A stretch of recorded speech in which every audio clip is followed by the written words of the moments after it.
Hello friends, मैं हूं सरस्वती और सरस्वती के सरस ब्लॉग में आप सबका बहुत बहुत स्वागत है। तो फ्रेंड्स, आप देख सकते हो बिल्कुल अंधेरा है और बज रहे हैं 4:30 और मैं उठ गई हूं। तो भगवान जी का पर्दा वगैरह हटा दिया है। लाइट कहीं का जला रही हूँ, कहीं का नहीं जला रही हूँ, क्योंकि अभी सब लोग सो रहे हैं तो मैं ज़्यादा लाइट भी नहीं जला सकती। इधर का इसलिए जला देती हूँ ना कि इधर कोई रहता नहीं है आंगन में और किचन का, तो लाइट जला के तो इधर ही आ जाती हूँ सीधे उठ के। और यहाँ पे थोड़ा सा किचन की क्लीनिंग करूँगी, जैसे कि रोज़ करती हूँ।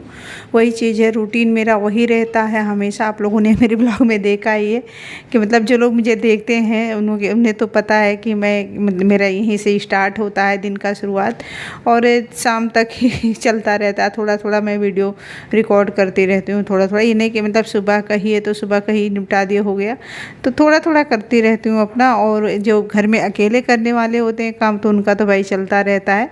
और इस कमरे में तो आज मैं ही सोई थी, इनका नाइट ड्यूटी था, तो ये खाली है तो इसमें मैं लाइट ऑन कर ली हूँ, थोड़ा बिस्तर ठीक कर दूँगी और बस यही है।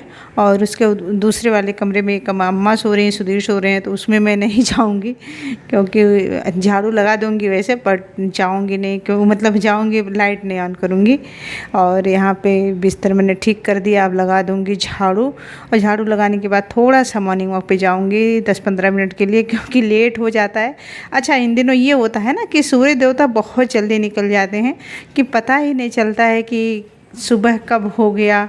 और 4:30 से बिल्कुल रोशनी लगने लगता है, और मतलब छोटे जगहों पे ज़्यादा लगता है और बड़े शहरों में तो नहीं पता उतना चलता होगा, लेट से लोग उठते होंगे सो के। बट यहाँ पे बहुत ज़्यादा जल्दी सुबह हो जाता है और 5 बजे तो बिल्कुल सूरज देवता निकल आते हैं, तो मेरा लेट हो जाता है। आजकल रोज़ ही मतलब 6 बज जाते हैं नहाने में, 6 बजे नहा लेती हूँ, तो बज चुके हैं 6 और आ गई हूँ नहा के। तो थोड़ा सा ये बाल, आज बुधवार है तो बाल वगैरह थोड़ी धुल दी हूँ। और कल बृहस्पतिवार रहेगा तो नहीं धुलना रहता है। और थोड़ा सा बस वही सिंदूर बिंदी, वही डॉक्टर का दिया हुआ जो पाउडर होता है, पाउडर फेस पाउडर की तरह है, लेकिन हाँ आराम बहुत ज़्यादा पड़ा है इससे। खुजलाहट बंद हो गया है, अब बहुत ही कम हो रहा है खुजली। तो गले तक बोले थे कि अच्छे से लगा लेना, हाथ होत में भी बोले थे, बस हाथ में तो नहीं लगाती हूँ, बस चेहरे पे गले पे ही लगा लेती हूँ, क्योंकि ज़्यादा प्रॉब्लम मेरा चेहरे से ही है, गले से रहा, तो वहीं लगा लेती हूँ। और आ गई हूँ मंदिर में, तो यहाँ पे भगवान जी लोगों को थोड़ा सा, किसी का माला टेढ़ा हो जाता है तो किसी का और कुछ, तो सबका सीधा कर देती हूँ पहले, तो उसके बाद पूजा स्टार्ट करती हूँ, तिलक वगैरह करके फिर कर देती हूँ। भगवान जी का रूटीन वही है, आप लोगों ने मुझसे मैंने पहले भी कहा कि वही रूटीन रहता है। अब जो मैं करती हूँ ना, कोई भी काम है, चाहे किचन का है या मतलब हम किसी का किसी इंसान का, मतलब घर में किसी भी सदस्य का या कोई भी हो मेरे जीवन में, जो मैं स्टार्टिंग से उनके साथ जैसा करते आई हूँ व्यवहार, अच्छा या मतलब कैसा, बुरा तो मुझे नहीं याद है कि मैं किसी के साथ बुरा करती हूँ, लेकिन जैसा मैं करती हूँ रूटीन मेरा वही रहता है। चाहे वो सदियों बाद मिले ना, तब भी मैं वही वैसे ही व्यवहार करती हूँ। ऐसा नहीं कि 2 दिन बाद आए हैं तो थोड़ा सा अजीब लग रहा है, वैसा मुझे नहीं लगता है बिल्कुल भी। तो वैसे ही रूटीन मेरा रहता है। तो यहाँ पे पूजा देखिए, बातों बात में पूजा कंप्लीट हो गया है और कर रही हूँ आरती। तो आरती आज बुधवार है तो सिर्फ गणेश जी का ही करूँगी। और क्योंकि ये मतलब जैसा कि मैंने कहा, फेस पे दवा लगा रही थी, फेस पाउडर टाइप दिए हैं कुछ, तो ये दवा जब खाती हूँ ना तो मुझे नींद भी बहुत ज़्यादा आते हैं। तो नींद तो मतलब क्या करती हूँ, सुबह तो जल्दी नींद खुल जाती है उतने समय, बट ये होता है कि बाद में फिर से वापस सो जाती हूँ सारा काम करके। फिर यहाँ पे आ गई हूँ किचन में बनाने खाना, थोड़ी देर नाश्ता वगैरह करके सो गई थी 1 घंटा तक। तो अब गर्मी भी हो रही है बहुत ज़्यादा, देख सकते हो पीठ वगैरह बिल्कुल भीग गया है और मशीन में कपड़े भी डाल दिए थे। तो बहुत सारे काम ऐसे होते हैं फ्रेंड्स, छोटे छोटे होते हैं, दिखते तो नहीं हैं बट ख़त्म नहीं होता है, तो दिन भर रूटीन ऐसे चलता रहता है। अब 10:30 बज चुके हैं, अब मैं दे रही हूँ सुधीर को खाना। तो मतलब उसको नाश्ता करने में लेट हो जाता है और जल्दी वो पढ़ता है तो जल्दी नहीं उठता है, तो तरह से ना उसका रूटीन अलग है खाने पीने का, शाम को भी जल्दी खा लेता है। और गर्मी इतने ज़्यादा हो रही कि मतलब क्या बताऊं। और बारिश का तो कोई नाम निशान भी यहाँ पे नहीं है कि बारिश हो रहा है गोरखपुर में, कि बिल्कुल भी नहीं बारिश हो रहा। भगवान जी जैसे नाराज़ हो गए हैं सभी से। और यहाँ पे कपड़े भी हो गए हैं। किचन में खाना बन गया अब, लेकिन सफाई नहीं करी हूँ अभी, क्योंकि पहले सुखा देती हूँ कपड़े, उसके बाद मैं जाऊँगी किचन की सफाई कर देती हूँ, क्योंकि ये भी सो रहे हैं नाइट ड्यूटी से आके। तो खाना तो अभी नहीं खाएंगे, बट अम्मा को खाना खिला देंगे। सुधीर तो खा ही चुके हैं, उसके बाद मैं तो इनके साथ ही खाती हूँ। तो थोड़ा सा ऐसे काम रहता है फ्रेंड्स। और मैं थोड़ा सा एक रेसिपी भी शेयर करने वाली हूँ आप लोगों के साथ, तो उसे भी चलते हैं, तो साथ साथ शेयर कर देते हैं। तो बहुत मन था बहुत दिनों से बनाने का, तो वो भी बना लेते हैं। तो ये ले रहे हैं पोहा, तो एक कटोरी पोहा है, मतलब ये 150 ग्राम आसपास होगा, क्योंकि जो मोटा वाला पोहा होता है ना, ये थोड़ा सा वजन होता है। तो ये 150 ग्राम पोहा है। इसे क्या करेंगे, अच्छे से वॉश करके बहुत बढ़िया से हमें इसे धुलना है, और धुलने के बाद में इसे हम 10 मिनट का ऐसे छोड़ के भिगा के छोड़ देंगे, क्योंकि ये पोहा मोटा है तो थोड़ा सा समय लगता है फूलने में।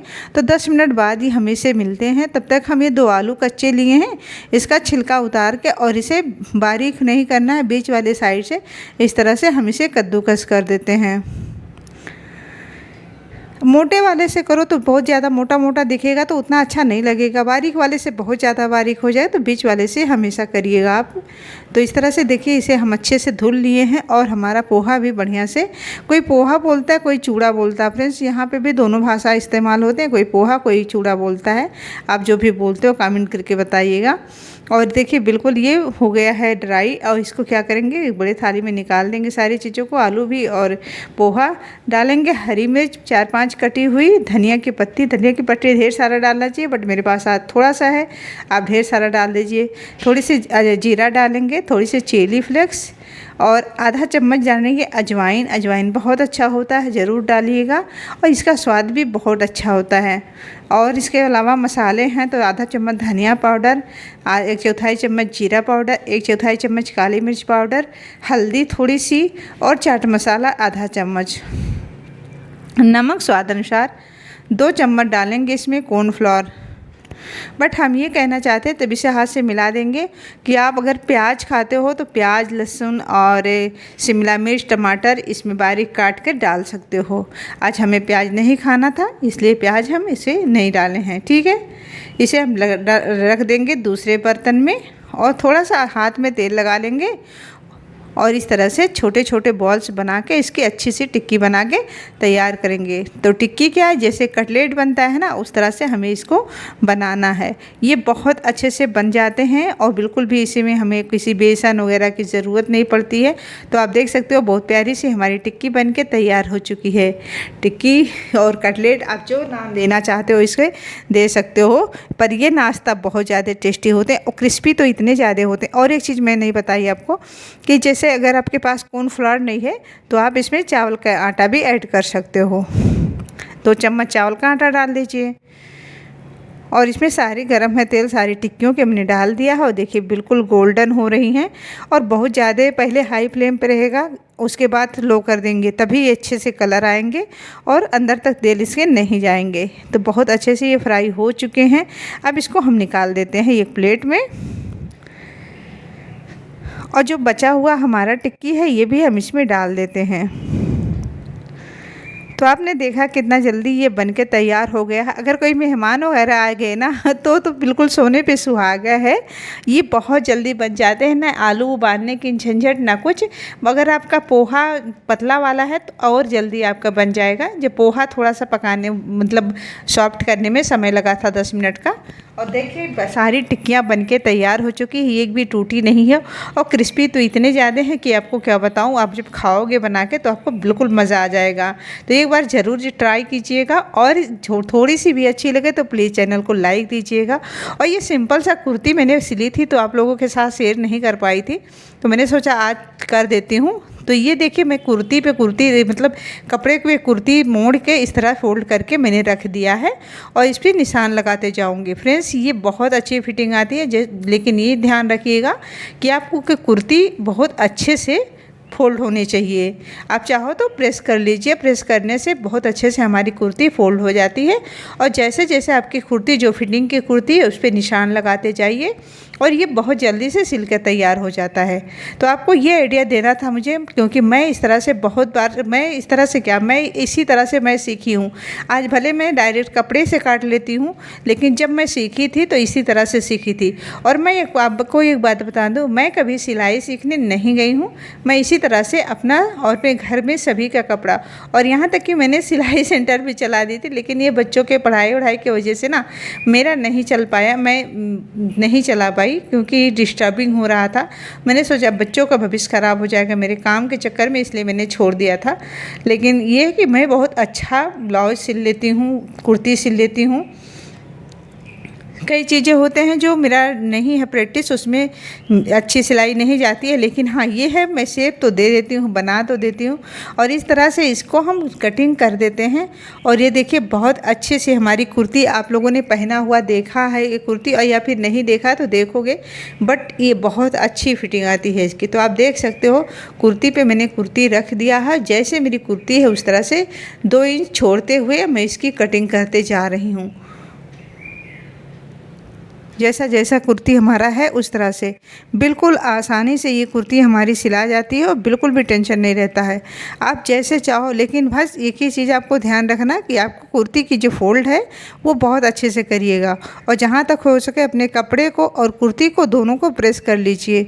जब प्रेस कर लेंगे आप तो बिल्कुल भी कहीं भी जैसे कपड़ा उपड़ा मुड़ा उड़ा रहता है ना, तो वो मुड़ेगा नहीं, तो ये बहुत अच्छे से बैठेगा। तो हमेशा बहुत बढ़िया से ये बनाओगे आप, जब 2-4 बार आप बनाओगे तो आपका खुद ही बन जाएगा, आपको टेंशन लेने की ज़रूरत नहीं। कई बार होते हैं लोग परेशान होते हैं कि मुझे नहीं आता है, मैं कहाँ पे जाऊँ सिलाई सीखने। आज भी ऐसा है कि बहू बेटियों को लोग नहीं जाने देते हैं बाहर सिलाई वगैरह सीखने के लिए, लेकिन अगर आप चाहते हो कि आपको आ जाए ऐसा काम, तो आप इस तरह से सिल सकते हो। तो दोनों पार्ट एक ही में था, मैं एक निकाल के और इसकी क्या करूँगी, जो हमारा फ्रंट पार्ट है इसकी गहराई काट दूँगी। गहराई बहुत इंपॉर्टेंट होता है फ्रेंड्स, अगर गहराई नहीं काटोगे तो आपकी जो कुर्ती आप सिलोगे तो बिल्कुल कंफर्टेबल नहीं रहोगे। तो इस तरह से सभी में हम निशान लगा देते हैं। जैसा कि पहले निशान लगाया था हमने, तो उसी निशान को उंगलियों की सहायता से पकड़ते हुए और निशान लगाते हुए हम जाएंगे। तो आप देख सकते हो सारी चीज़ों को नाप नाप के हम इस तरह से सिलते हैं। और ये मैं काट रही हूँ गले के लिए पट्टी, तो गले के लिए इस तरह गोलाई में हमें, जैसा कि मैंने गला जैसे 4 इंच है तीरा हमारा, और गले की गहराई है 4.5 इंच या 5 इंच जो भी आप ले रहे हो, तो इस तरह से आप नाप के और इसके गले की पट्टी गोल सा काट लीजिए। ये वाली पट्टी जब हम लगाते हैं ना तो बहुत बढ़िया हमारा गला बैठ जाता है, बिल्कुल भी परेशानी नहीं होती है। अब बारी है बाजू कटिंग करने की, तो बाजू को हमको रखने की ज़रूरत नहीं है, बाजू तो छोटी सी होती है, तो इसे आप इस तरह से नाप लीजिएगा और इसकी कटिंग कर दीजिएगा। तो आप देख सकते हो ये एक बाजू मैंने कट कर दिया, फिर दूसरा भी इसके साथ रखा और ये भी हमने कट कर दिया है। लेकिन अब बारी है गले की जो बाजू हमारी है इसकी भी गहराई देने की, तो इसकी भी गहराई ज़रूर काट लीजिएगा। जो हमारा फ्रंट पार्ट रहेगा उसके साथ इसको गहराई, और गले की पट्टी देखिए मैंने जोड़ना स्टार्ट कर दिया। अगर आप को नहीं आता तो आप एक चीज़ करिएगा कि गले की पट्टी जो होता है ना, पेस्टिंग पेपर वगैरह मंगा लीजिए और उस पर गले की पट्टी पहले चिपका दीजिए, उसके बाद सफाई से आप सिलाई कर दीजिए। तो आप देख सकते हो कितना गोल सा गला बन के हमारा तैयार हो चुका है। और हम कर देंगे इसकी जो फोल्ड करके हमें सिलाई करनी होती है ना, इसे फोल्ड करके हम सिलाई कर देते हैं इसकी। तो ये गला हमारा बिल्कुल परफेक्ट तैयार हो जाएगा। और इसे हमें, आप चाहो तो इसमें तुरपाई भी कर सकते हो, आप चाहो तो ऐसे ही सिल सकते हो, जो आपको अच्छा लगे, ऑप्शन दोनों है। और हम कर देंगे तीरे की सिलाई, जैसे कंधे की जो होता है उसकी सिलाई कर देते हैं।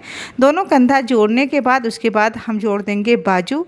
तो बाजू जोड़ना तो मैंने पिछले वीडियो में बताया था, ब्लाउज वाले में भी बताए थे, और जो मैंने कुर्ती भी सिला था जो मैक्सी से मैंने बताई थी कि नाइटी का ये मेरा था। और ये देखिए साइड के मैंने सिलाई कर देना है। तो उसमें मैंने बताया था, लेकिन ये भी बता देती हूँ। तो साइड के पहले सिलाई कर देते हैं। कुर्ती वगैरह में जब हम साइड की सिलाई करके बाजू लगाते हैं ना, तो बहुत अच्छा बैठता है हमारा बाजू, तो बहुत मतलब अच्छा लगता है। अब हम कर देते हैं बाजू की सिलाई। तो फ्रेंड्स, ये एक आइडिया था आप लोगों के लिए कि मतलब जब भी आप कुर्ती वगैरह सिलते हो, कई बार होता है कि हमारे पास कपड़े तो होते हैं बट सिला नहीं जाता है, कोई टेलर नहीं है, कोई भी कुछ नहीं। लेकिन छोटे छोटे चीज़, हमें नहीं कहने हैं प्रोफेशनल बनिए आप, लेकिन आप छोटे छोटे काम अपने घर का कर सकते हो जो पॉसिबल है। अगर हम चाहें तो कुछ भी कर सकते हैं, जहाँ तक मैं जानती हूँ। और मैंने अपने आप को देखा है कि मैं जो चाहती हूँ वो मैं करती हूँ और कोशिश करती हूँ। और मैं नहीं कहती हूँ बिल्कुल सफाई होता है, सफाई तो होता है करते करते इंसान को। ये नहीं कि मतलब एक ही बार में आपका कोई चीज़ अच्छा बन जाएगा, ये तो बिल्कुल भी नहीं हो सकता है। चाहे पढ़ाई हो चाहे कुछ भी हो, थोड़ा सा मेहनत तो करना पड़ता है। और ये घेरे की सिलाई हम कर देते हैं, तो हम तुरपाई नहीं करेंगे, तो डायरेक्ट हम इस तरह से घेरे की सिलाई कर देते हैं, फोल्ड करते हुए चारों तरफ से। तो फ्रेंड्स, आज का ये हमारा ब्लॉग कैसा लगा आप लोगों को कमेंट करके ज़रूर बताइएगा। और थोड़ा सा भी अच्छा लगा ना तो प्लीज़ लाइक करिएगा, और चैनल पे नए हैं तो सब्सक्राइब कर लीजिए। अब देखिए हमारा फाइनल कुर्ती तैयार है। अब मैं इसे सुबह ही नहा के पहनने वाली हूँ।